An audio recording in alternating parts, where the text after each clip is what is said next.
Onorevole Fontana, siamo al rush finale, parliamo di questa elezione, l'importanza di andare a votare, lo dobbiamo fare capire anche agli elettori. È importante intanto perché è un diritto-dovere di tutti i cittadini andare a votare ed esprimere le loro preferenze. È chiaro che siamo in un momento particolarmente difficile e complicato per tutte le emergenze che bisognerà affrontare nella prossima legislatura. Ritengo che sia necessario scegliere bene coloro i quali possono rappresentare al meglio i cittadini e il territorio, quindi spero tanto che la gente non voti emotivamente o con la pancia, come si suol dire, voti invece con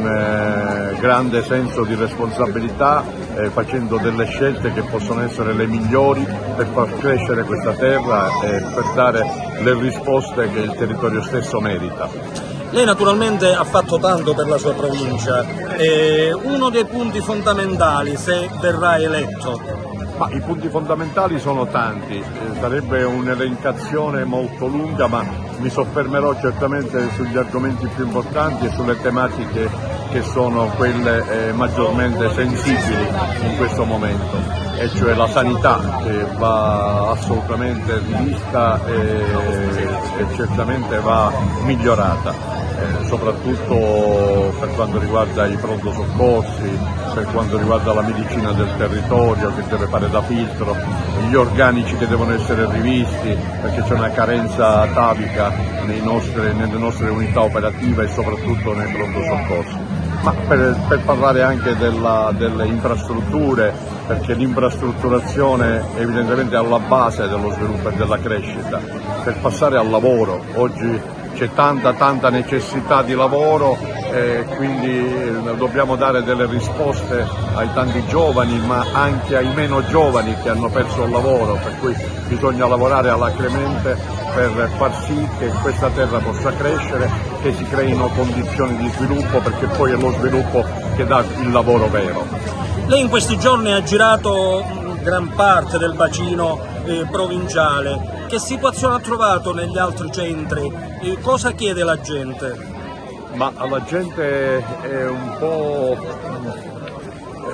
non dico disperata, ma la gente è in grande sofferenza, e devo dire non solo le famiglie, ma anche e soprattutto le aziende che si vedono recapitare delle bollette che sono molto esose e non sanno come far fronte a queste difficoltà, per cui bisogna pensare in qualche modo a calmierare soprattutto le bollette della luce, le bollette del gas, quindi dare anche un sostegno soprattutto alle famiglie più fragili, a coloro i quali non ce la fanno a tirare avanti, e una particolare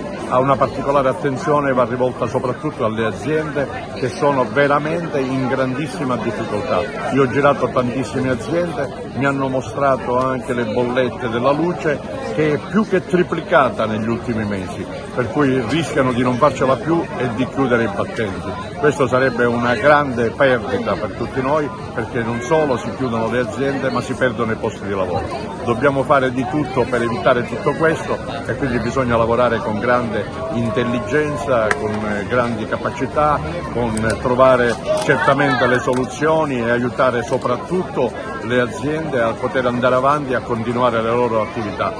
Sarà un lavoro faticoso, sarà un lavoro delicato, e speriamo che la nuova Assemblea regionale siciliana sia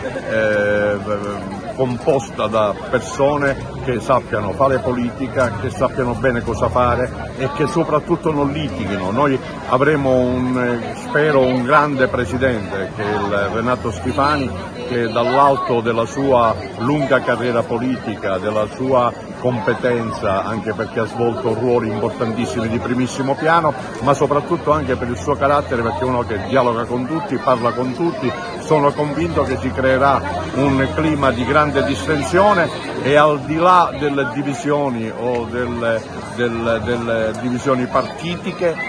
e comunque di appartenenza, si spoglino proprio da questa appartenenza per dialogare tutti assieme e trovare assieme le migliori soluzioni per il territorio, per le nostre aziende e per la popolazione. Questa sera lei visita Raffadale, è un centro che lei conosce bene, un comune che lei conosce bene, in occasione del Fastuca Fest, manifestazioni come queste possono servire all'economia siciliana? Ma serve tutto, anche queste manifestazioni sono importanti perché veda, questa sera io ho trovato qua veramente tantissima gente, tantissime persone che vengono da tutte le parti della Sicilia e quindi già questa è un'attrazione e quindi questa attrattiva evidentemente crea un movimento, quindi crea economia, quindi anche queste manifestazioni hanno il loro valore ed è giusto che vengano sempre come dire, ripetute negli anni senza sospendere, perché so che per qualche anno questa festa non è stata fatta, ma evidentemente legata alla pandemia e a tutte le emergenze che abbiamo purtroppo subito in questi anni, ma questa ripresa anche della manifestazione mi auguro che sia l'inizio di una ripresa anche economica, di una ripresa di una vita normale, di una vita regolare per tutti noi, perché abbiamo bisogno anche di questa serenità per poter andare avanti.